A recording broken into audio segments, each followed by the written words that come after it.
Hey everybody, thanks for watching. I'm really excited about this video because it started to, what I did starts to make the golf swing really make sense.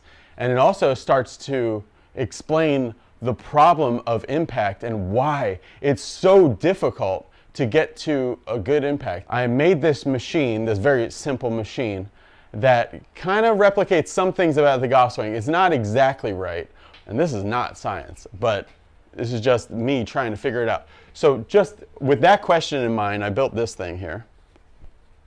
So spin that around.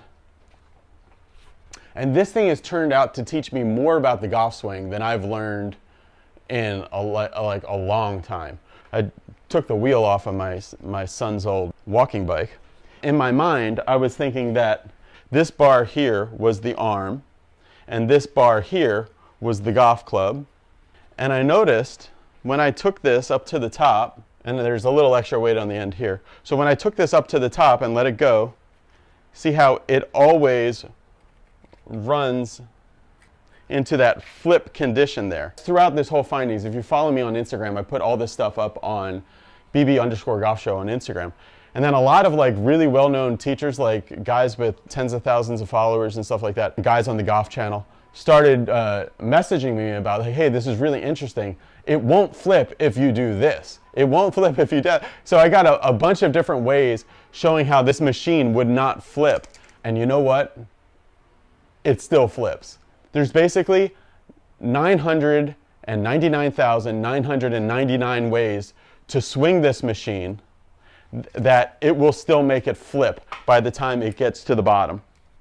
But of all those ways, there's one way to swing it where it'll get to the bottom and not be in a flip state, but it will have some angle retained by the bottom. That should be the way that we are swinging.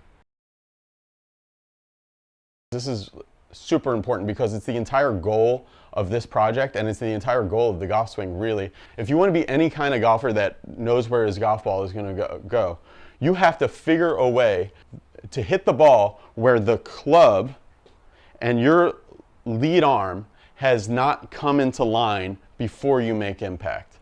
That is the thing that you're looking to do if you want to be able to control the ball. All things being equal, if your lead arm and the club come into line somewhere before the golf ball, or even right at the golf ball, you're in the casino. The one golf certification I ever got is I'm a DST certified instructor. So that's called delay strike technology. It's Bertie Cordell's thing. And Bertie commissioned Sasha McKenzie, one of the foremost golf biomechanics people. I'm not sure exactly, but Sasha's a really well-known guy. And they did, okay, what is the difference between hitting it with a lag impact and hitting it with a flip impact? Even if you make the speed the same, and even the loft the same and everything else. I'll put the link in this video if you want to go over this paper, but the dispersion for a lagged impact shot is much tighter, like way tighter. And the efficiency as far as smash factor goes up, everything gets better, and you can actually start to play golf if you're impacting the ball like this. Jon Rahm is probably the best example. If somebody hits it like this, and then it goes, and then it comes into line here. The club has not caught up with an extension of the left forearm. So this would be like, that looks real similar to Jon Rahm's impact. And then this would be like a poor player. So this is going to make the ball go all different kinds of ways, and this is going to be like super repeatable. So what can this wheel teach us about that? So the first thing I thought was like, okay, well, what if I get speed, what if I get more speed from the top? So I go here, and you can see that maybe gets it to line up a little, instead of lining up back here, maybe it lines up about here, but it still gets it flipped by the time it gets to impact. What if you just get this thing really accelerating all the way through? So getting zippy all the way through. So if I go here, and I go, keep it zippy all the way through.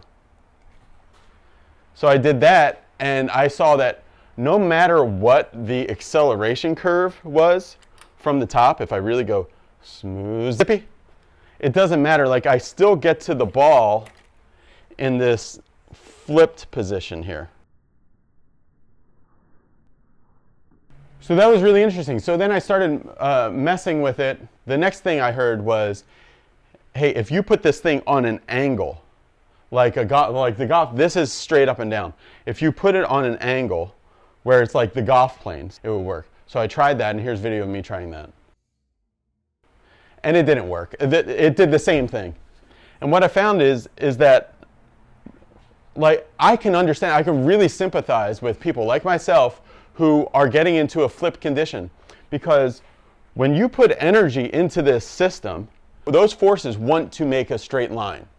It makes sense that it's kind of similar, just like there's 999,999 ways to swing this and make it flip, regardless of your acceleration curve and a lot of other things, and regardless of how you tilt it. It's like 99% of golfers have a flip before the bottom. So then I heard from a well-known teacher who said, once you have this off to the side, like, it'll be a lag impact every time. You'll see.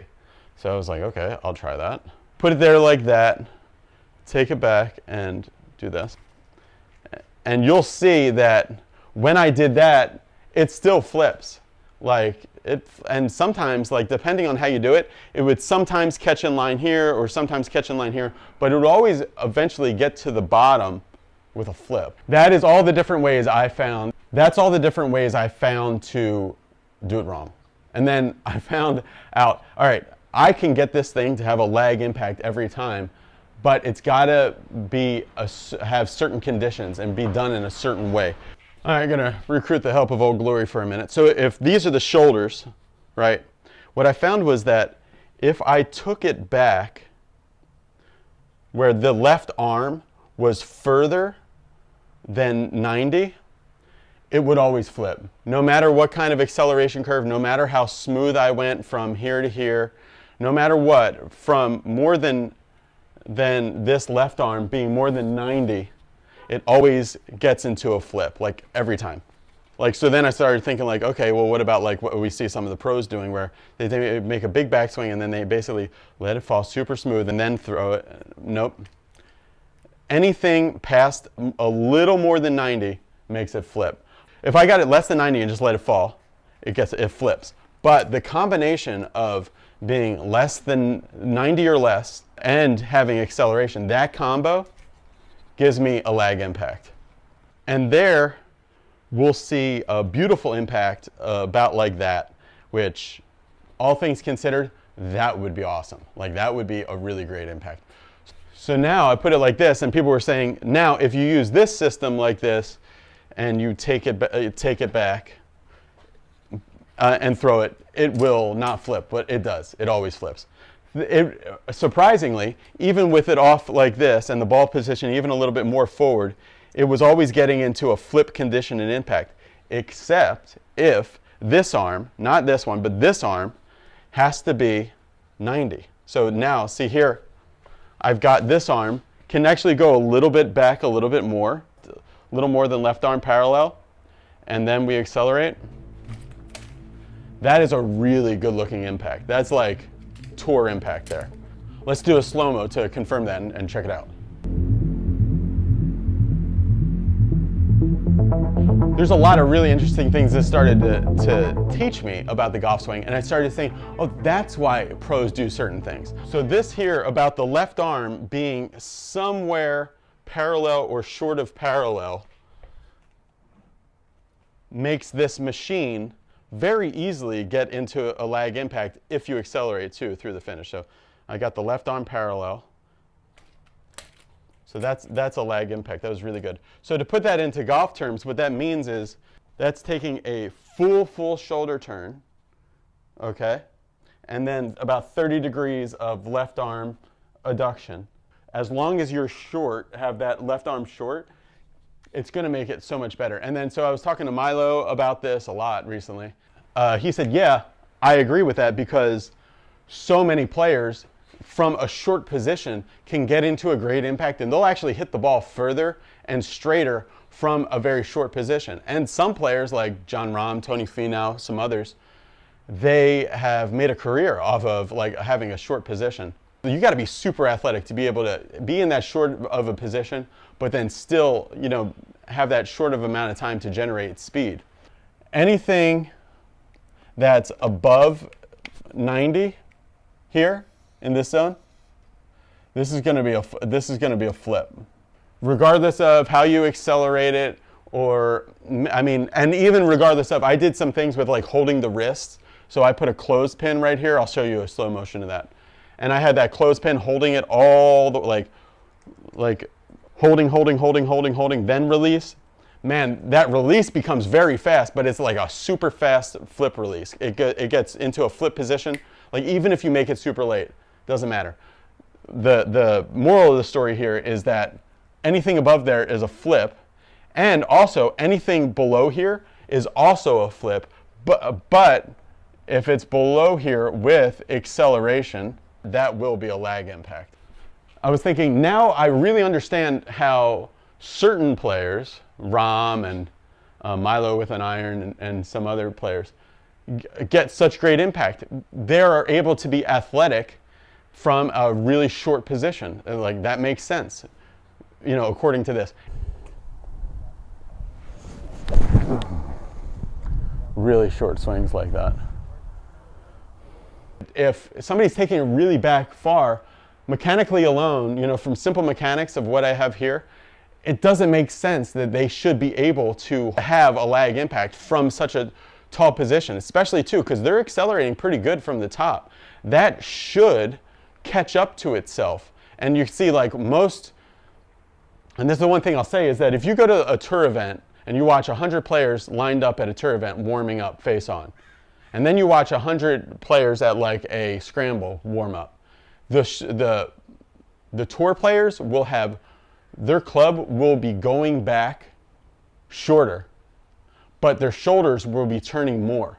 And the poor players, their club will be going back further, but their shoulders will be turning less. If you want to swing this way, the first way, the club to go back short, but the shoulders to go back full. Like that's a killer combo for a good impact. So that's like, to me, basically fact, is how they're retaining lag from a short position. I feel like I figured that out. So from a longer position, what starts to have to be used, it's used in every athletic swing, short or long.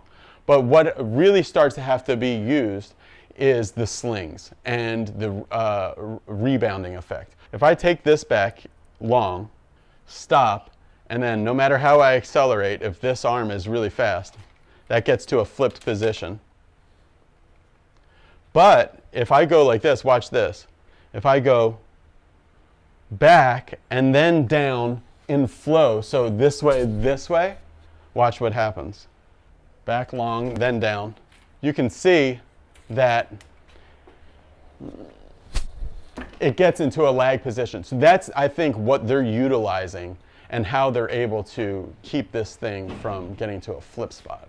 So also, backswing-wise, it shows, if you think about it, how a wider takeaway will actually lead to having more lag at impact.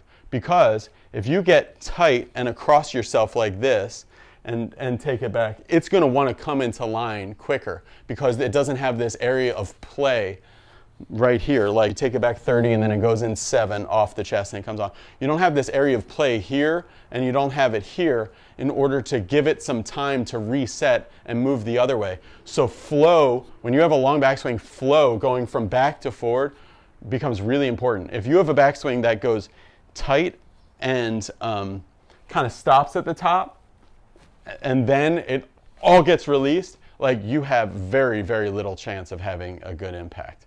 The other thing that's really important that the body has that this doesn't is how you start to use some of these slings and kind of rebound, like coils and rebounds, to actually help you retain lag if you got your flow going back and through. So for example, this happens a couple of different places in the body, but I think the best way to use this to explain it is in the left pec, so your lead pec for a left pec for a right-handed golfer.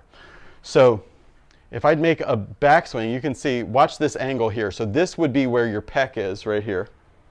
And this would be your left arm and these would be your shoulders. So watch. So if you go make a backswing, say we're wide and we're going that way, and then you start to reverse your body like this, and then the left arm stays up a little bit. So this is that area of play. So we're going like this, and then we go like that. So the body starts to unwind back towards the target as the left arm stays up. So it looks as if the left arm is not moving, but it's actually in relation to your body, it's getting squished. And this area right here, like where the pec would be, is starting to build up quite a lot of energy. So we're making a nice wide backswing. We have some area in here, and then we swing our body into that left arm, and it squeezes it, and then unload off of there. That rebounding will give you more acceleration, and it's a rebounding, and it's almost like it's not the pulling of the handle that does it, it's the stiffness in the arm, and then that change of direction in your body. And actually I did some experiments where I took like a pool noodle. That rocketing off acceleration timed right can really help you with the acceleration, and the acceleration kind of holds the lag more for you and gives you more speed, so you get a double boost to that. If you just want a really, really good impact, like you're really looking for a good impact, left arm parallel is about as far as you want to go if impact is the main thing to learn. And I can see that left arm parallel, like getting good impact and hitting squeeze shots from left arm parallel is like a really great first step. Like I would say, like, be able to do that first. We saw that when I was out in the desert with Jay Keel, and he was having me hit 7-irons, only like waist high to waist high. Those are going to be easier to retain lag with. Film yourself face on. That's like really, really powerful. Then see how far you can challenge yourself. See how far you can hit it from that short position. And you'll see that, okay, if I'm in this short position, I'm going to have to use my body and my like flow and slings to really get it to go far with patience. There's got to be some patience there too. It can't just be like stiff both ways. Then I found that if you want to go into this area where you're going beyond left arm parallel, it gets a lot more complicated. And I'm not saying I know everything about how to do that yet, but it does get a whole lot tougher, and that really starts to be a coordinated motion. So I would say be able to do it first the other way. And the real key to doing that is going to be step drills like this one. We're going to tap it forward on 1, tap it back on 2, and tap it forward on 3, and the strike comes after. 1, 2, 3, and just little half swing. Or things like that to really start to get the change of direction to be the thing that helps you. And really take a good firm look at your takeaway. If you're starting to get it in and narrow, that you can see that makes this thing, it's going to make it like really, really tough if you're taking it in and narrow and up here and going past. So this is the left arm here. So if you're going past this and you're in and narrow early, that's basically like stopping this thing like that and trying to get a lag impact. You'll see you'll do much better if you have some back and some flow like that, where you're going backswing, downswing. You'll see that'll be much better. This thing can't really totally show that because it is dead. You know, these joints are dead, but you have some life, and you can use that to rebound off of it. So let's go to the range, and we're going to test this in real world, because it's not just like philosophy. Really try to figure out how to use this information to make people hit the ball more consistently and better. And do it like, because that's what I wanted to see with this thing. How can I make the golf swing where if I take it to a certain position using a certain acceleration pattern, that a good impact will become basically automatic. All right, so you're gonna see that range video in the next video, because this one went really long. So thanks for watching, everybody. Click the subscribe button. I'm coming up on 100,000 subscribers. I would love to be able to hit that before the end of the year, so before December 2021. And when I do hit 100,000 subscribers, we're gonna have a Be Better Golf tournament here in Long Beach. So if you guys wanna be part of that, send me a message, contact bebettergolf@gmail.com if you can get to this area in the middle of December of 2021. It's gonna be a lot of fun. Thanks for watching, everybody. Bye.